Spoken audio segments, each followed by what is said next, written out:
नमस्कार दोस्तों, मैं हूं रामकिशोर और स्वागत है आपका अपना YouTube channel soldier HBs classes पर। और आज हम स्टार्ट करने जा रहे हैं 12th बायो का फर्स्ट चैप्टर जीव में जनन रिप्रोडक्शन इन ऑर्गेनिज्म। सबसे पहले हम जानते हैं कि जीव क्या है। हमें ये जानना होगा जीव किसे कहेंगे, जीव क्या है। ठीक है, जीवों की क्या विशेषताएं, तो इसको हम कैसे जानेंगे। एक होता है लिविंग और एक होता है नॉन लिविंग। हमें अगर ऑर्गेनिज्म का पता करना होगा, जीव का पता करना होगा, तो हमें यह पता होना चाहिए कि लिविंग क्या होगा और नॉन लिविंग क्या होगा। लिविंग का अर्थ होता है सजीव और नॉन लिविंग का अर्थ होता है निर्जीव।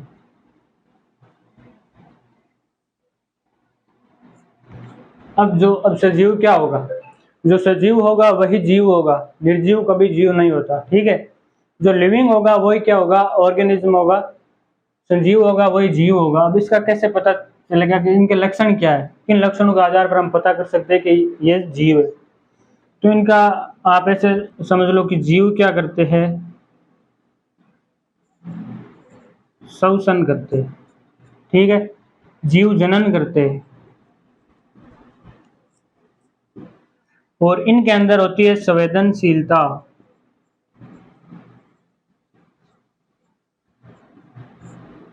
जीव में क्या होती है, संवेदनशीलता होती है। और जीव क्या करते हैं, वृद्धि करते हैं। आ गया समझ में।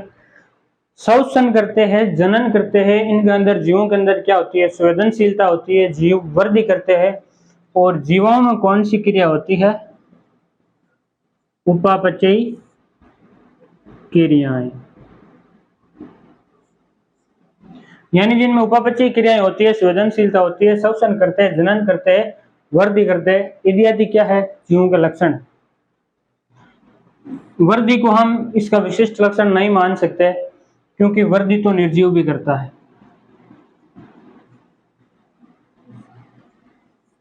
लेकिन हाँ, जीव का लक्षण है लेकिन विशिष्ट लक्षण नहीं है। वृद्धि केवल जीवों में भी नहीं होती है, निर्जीवों में भी होती है। निर्जीवों में भी वृद्धि कैसे होती है, जैसे रेत का टिल्ला।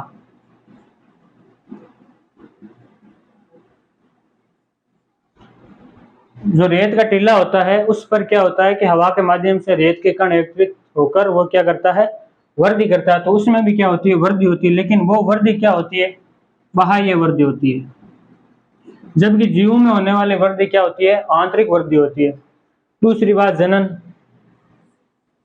जरूरी थोड़ी है सभी जीव है जो जनन करने में सक्षम होते हैं। कुछ ऐसे भी जीव होते हैं जो जनन नहीं कर सकते। जैसे मधुमक्खियों में होता है एक वर्कर, वर्कर मधुमक्खी होती है, वो कभी जनन नहीं कर सकती। एक होता है खच्चर, वो कभी क्या नहीं कर सकता, जनन नहीं कर सकता। और एक होता है बांझ व्यक्ति, वो कभी क्या नहीं कर सकता, जनन नहीं कर सकता। दूसरी बात ये हो गया भाई, जनन जरूरी थोड़ी है सभी जीव जनन कर सकते हैं, लेकिन जनन इनका विशिष्ट लक्षण नहीं हो सकता। इनका विशिष्ट लक्षण आप ये मान लो, श्वसन हो गया, संवेदनशीलता हो गया, उपापचय क्रियाएं, ये आदि इनमें निर्जीवों में भी नहीं हो सकती। एक चीज, जो जीव होते हैं उनमें प्यार, घृणा, गुस्सा इत्यादि का अभाव होता है। नहीं सॉरी, निर्जीवों में इत्यादि का अभाव होता है, जबकि जीवों में ये सब क्रियाएं होती है। चलो अब आगे देखते हैं।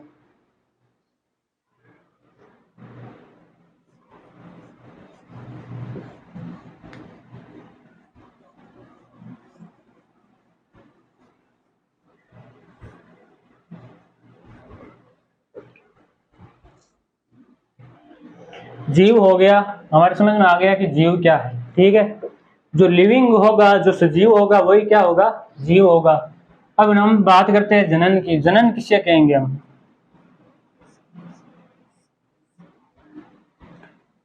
जीवों द्वारा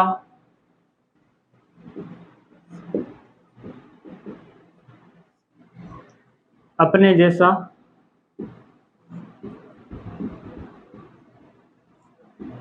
नया जीव उत्पन्न करना। इस क्रिया को हम क्या बोल सकते हैं? इस क्रिया को हम बोलते हैं जनन। इस क्रिया को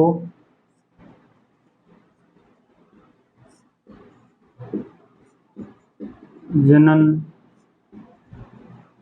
कहा जाता। यानी कोई एक जीव है, वो अपने जैसा ही एक जीव और बनाता है, तो वो क्रिया क्या होती है? वो क्रिया होती है जनन। जनन दो प्रकार का होता है, टाइप्स ऑफ रिप्रोडक्शन।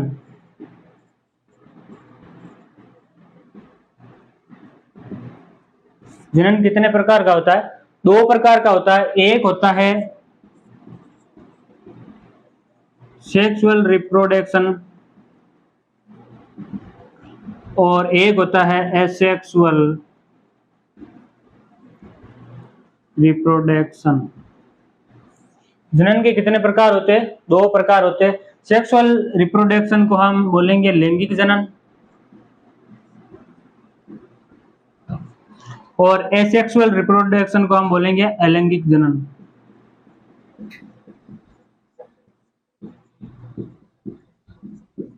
जीवों के ये दो प्रकार होते हैं। उससे पहले हम देख लेते हैं कि जनन हो गया, एक होती है जनक। वह जीवों को उत्पन्न कौन करता है? जो जीवों को उत्पन्न करता है वो क्या होता है? जनन। जो जनक होता है, जो क्या करता है? जो जीव अपने जैसे नए जीव या संतान को जन्म देता है। ठीक है, वह जनक किसे कहेंगे? जो जीव अपने जैसे नए जीव या संतान को क्या करता है? जो है जन्म देता है, वही क्या है? जनक है। जैसे माता और पिता, इनसे जो संतान उत्पन्न होती है, इनको हम क्या बोलेंगे? माता और पिता को क्या बोलेंगे? जनक।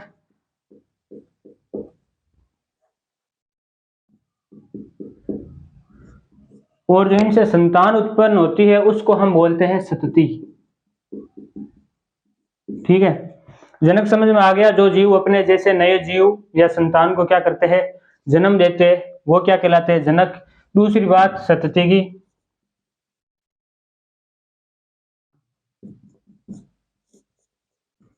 जीवों द्वारा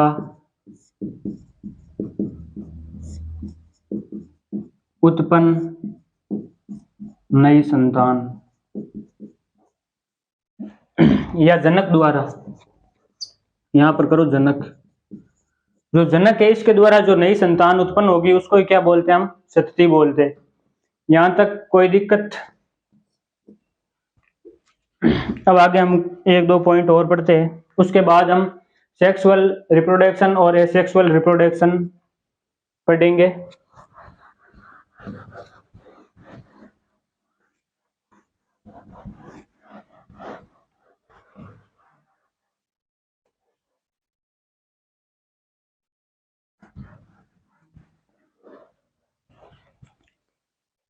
अब आगे लगाओ आप निषेचन। निषेचन किसे कहेंगे हम? निषेचन से पहले हम देख लेते हैं, एक होता है जीवन काल या जीवन अवधि। जीवन काल, हेडिंग है अपनी जीवन काल या जीवन अवधि। जीवन काल या जीवन अवधि क्या होती है? तो इसमें देखना कि जीव जन्म से लेकर उसकी प्राकृतिक मृत्यु होती है, जन्म से लेकर प्राकृतिक मृत्यु तक का जीव का सफर होता है, उसे क्या बोलते हैं? जीवन काल। यानी जीवों के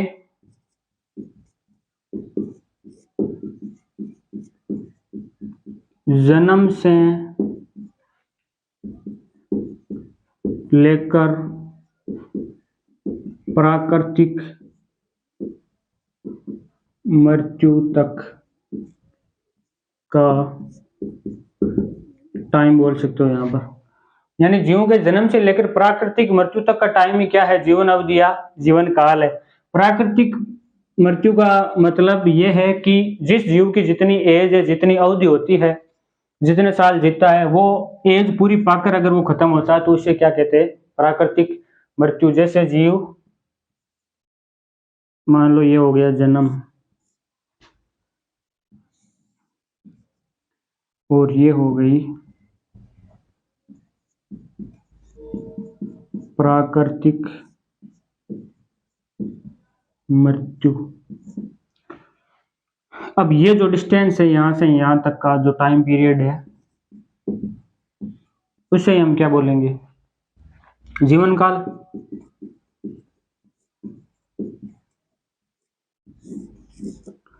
वो एक सॉन्ग होता है ना, जिंदगी की तलाश में हम मौत के कितने पास आ गए, यानी जन्म से लेकर मौत के कितने पास आ गए, ये डिस्टेंस क्या है? जीवन काल है। अब हम कुछ जीवों के जीवन काल देखते हैं।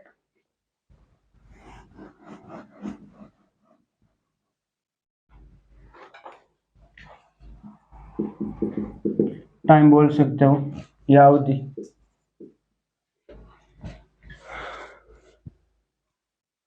तो अब देखते हैं हम, जैसे एक नंबर हो गया अपना हाथी। तो दोस्तों, हाथी की जो जीवन काल या जीवन अवधि होती है, कितने साल तक जी सकता है, उसके बाद उसकी प्राकृतिक मृत्यु होगी। तो हाथी लगभग 75 वर्ष तक, इसकी जीवन अवधि कितनी होती है हाथी की? लगभग 75 वर्ष। और एक अपने होता है गुलाब का पौधा, उसकी जीवन अवधि होती है 10 वर्ष। उसके बाद हम बात करते हैं बरगद के वृक्ष की, तो उसकी जीवन अवधि होती है 200 वर्ष या इससे भी अधिक हो सकती है। अब एक जीव और होता है जिसका नाम होता है कछुआ, इसकी जीवन अवधि होती है 100 से 150 वर्ष। इसके अलावा हो गया अपना मगरमच्छ। तो दोस्तों, मगरमच्छ की जो जीवन अवधि होती है वो होती है 60 वर्ष।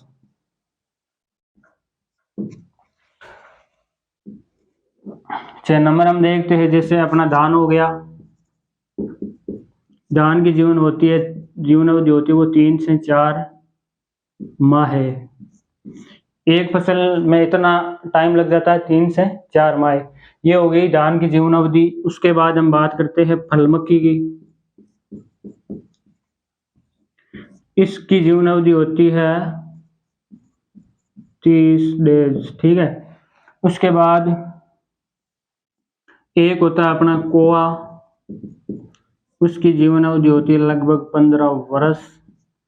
और 9 नंबर पर हम बात करते हैं, हो गया तोता। इसकी जीवन अवधि लगभग 140 वर्ष के आसपास। उसके बाद 10 नंबर हम बात करते हैं कुत्ता। तो दोस्तों, कुत्ते की जीवन अवधि होती है वो होती है 20 से 25 वर्ष के लगभग।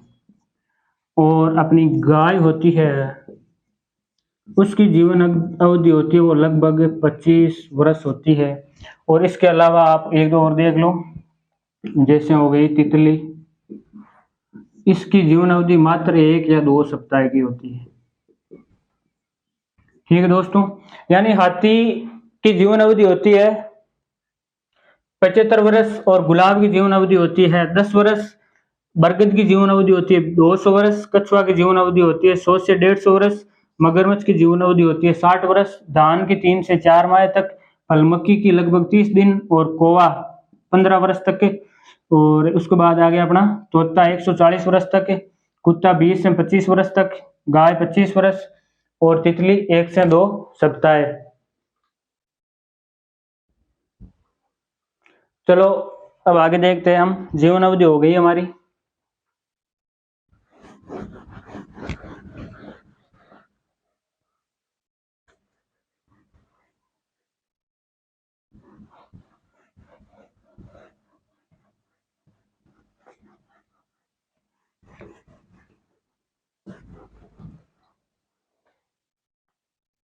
फैन स्टार्ट कर दो। अब हमने पढ़ा था जो रिप्रोडक्शन होते हैं उनके टाइप हमने बताया था कि रिप्रोडक्शन के कितने टाइप होते हैं। टाइप्स ऑफ रिप्रोडक्शन, हमने दो टाइप पढ़े थे, एक तो सेक्सुअल रिप्रोडक्शन और एक एसेक्सुअल रिप्रोडक्शन। तो पहले इसके अंदर हम क्या देखते हैं, अंतर देखते हैं इन दोनों के अंदर, बाद में हमारे कुछ समझ में आएगा। तो इस साइड हम लिख लेते हैं एसेक्सुअल, एसेक्सुअल रिप्रोडक्शन, ठीक है। और इस साइड हम लिख लेते हैं सेक्सुअल रिप्रोडक्शन।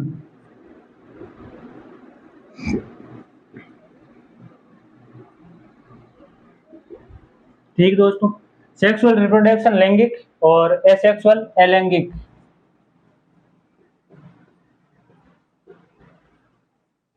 अलैंगिक जनन, और यहाँ पर लिख लेते हैं हम लैंगिक जनन। पहले तो हम इनमें अंतर देखेंगे, ठीक है। तो जो एसेक्सुअल अलैंगिक जनन होता है उसमें सिर्फ एक ही, एक नंबर पॉइंट लिखो, जो अलैंगिक जनन होता है उसमें सिर्फ एक जनक की आवश्यकता पड़ती है। किसकी? सिर्फ और सिर्फ एक जनक की ही आवश्यकता होती है। जबकि लैंगिक जनन में ऐसा बिल्कुल भी नहीं होता है। लैंगिक जनन में दो जनकों की आवश्यकता होती है।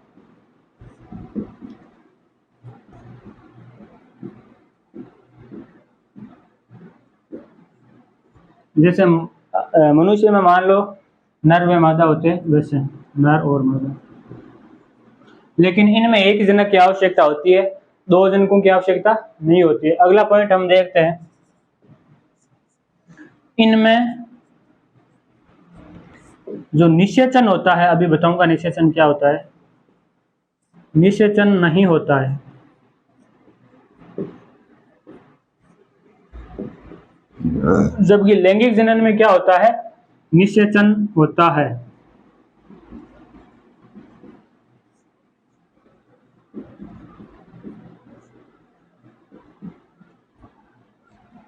नंबर 3 पॉइंट की हम बात करते हैं।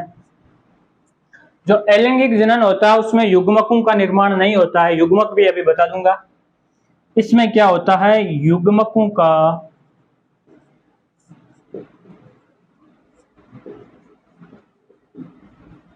निर्माण नहीं होता है, ठीक है। इसमें क्या नहीं होता, युग्मकों का निर्माण नहीं होता। जबकि लैंगिक जनन में क्या होता है, युग्मकों का निर्माण होता है।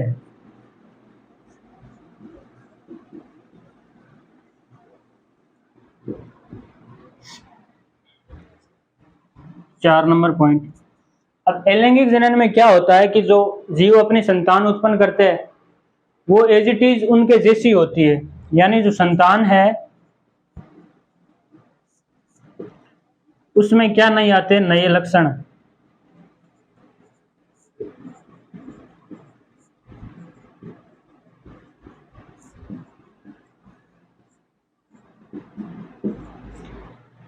जबकि लैंगिक जनन में अगर संतान उत्पन्न होगी तो कुछ ना कुछ लक्षण नए जरूर आएंगे उसमें। इसमें क्या होते हैं, नए लक्षण।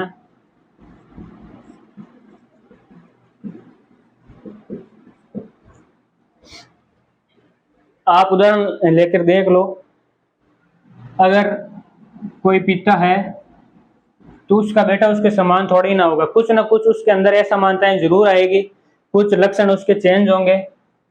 और अगला जो अपना पॉइंट है, इनसे जो संतान उत्पन्न होती है उनसे क्या बनता है, कलोन। कलोन भी हम बात करेंगे। इनमें क्या होता है, कलोन बनता है, और इनमें कलोन नहीं बनता। इनमें जो भी संतान उत्पन्न होगी वो आनुवांशिक रूप, आनुवांशिकी और आकारिकी,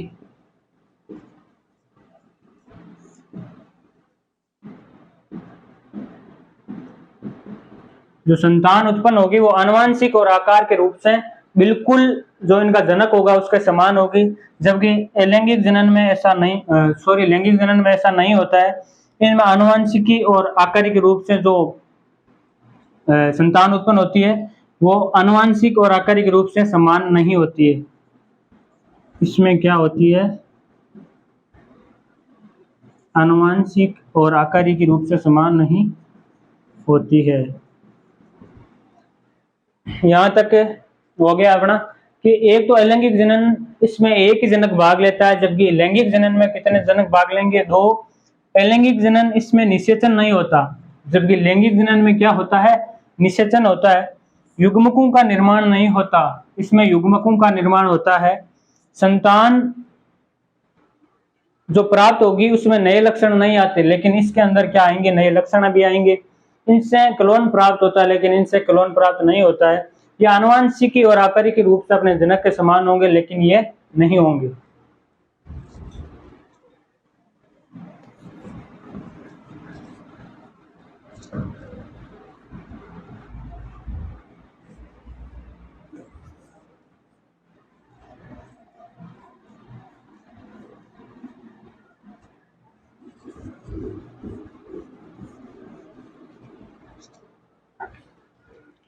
अब हमने बात की थी निषेचन की, कि निषेचन क्या होता है।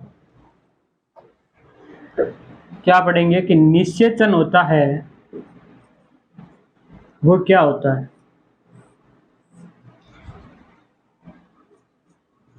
निषेचन केवल लैंगिक जनन में होता है, ये हमने बताया था। और लैंगिक जनन में कितने जनक भाग लेते हैं, 2। जैसे मान लो ये हो गया मादा और ये हो गया नर, यानी ये क्या है, जनक ही तो है। यानी लैंगिक जनन में कितने जनक भाग लेंगे, 2। अब नर जो मादा और नर युग्मक है, मादा युग्मक और नर युग्मक, लैंगिक जनन में युग्मक नहीं बनता, लेकिन लैंगिक जनन में युग्मक बनता है। जैसे अंडाणु और शुक्राणु, ठीक है। अब इस निषेचन का मतलब क्या होता है कि मादा युग्मक और नर युग्मक क्या हो जाता है, इन दोनों का संलयन, यानी दोनों युग्मक क्या हो जाते हैं, मिल जाते हैं। तो ये मिलकर क्या बनाते हैं, युग्मनज, जिसको हम बोलते हैं जाइगोट। नर युग्मक और मादा युग्मक का संलयन होना ही क्या है, निषेचन। आप ऐसे परिभाषा लिख सकते हैं कि नर युग्मक जनन के दौरान नर युग्मक और मादा युग्मकों का आपस में संलयन होना क्या कहलाता है, निषेचन। और संलयन होने के बाद में इन युग्मकों से क्या बनता है, युग्मनज। और युग्मनज क्रिया करके क्या बनाता है, भ्रूण। और बाद में क्या हो जाती है, संतान उत्पन्न। यहां तक नोट कर लो आप।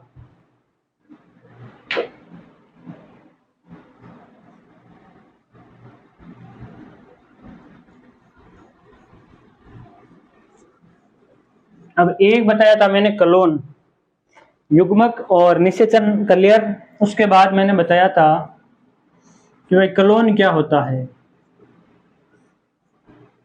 क्लोन क्या होता है।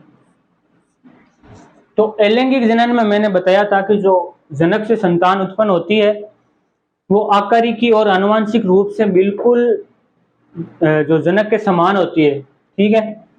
यानी क्लोन वे होंगे जो संतान उत्पन्न होती है उसके आनुवंशिक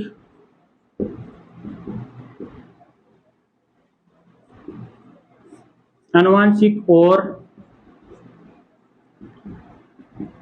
आकारिकी में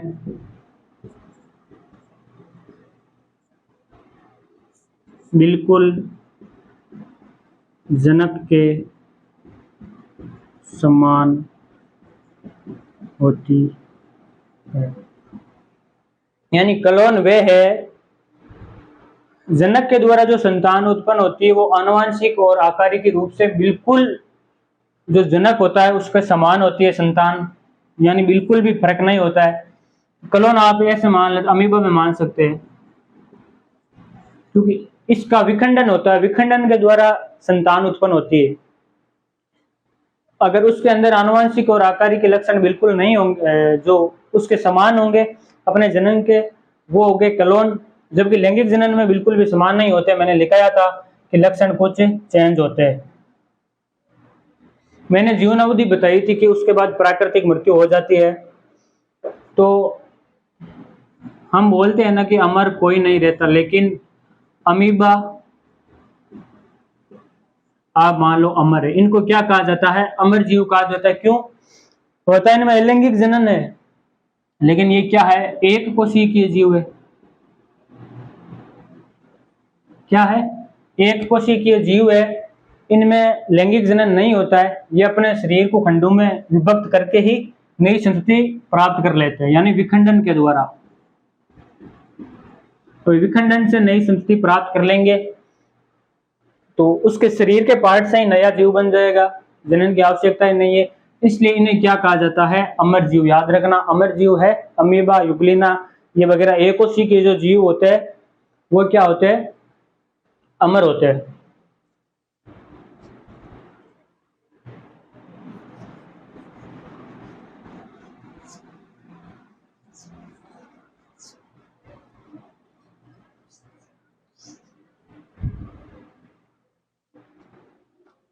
कितनी मिनट हो गई?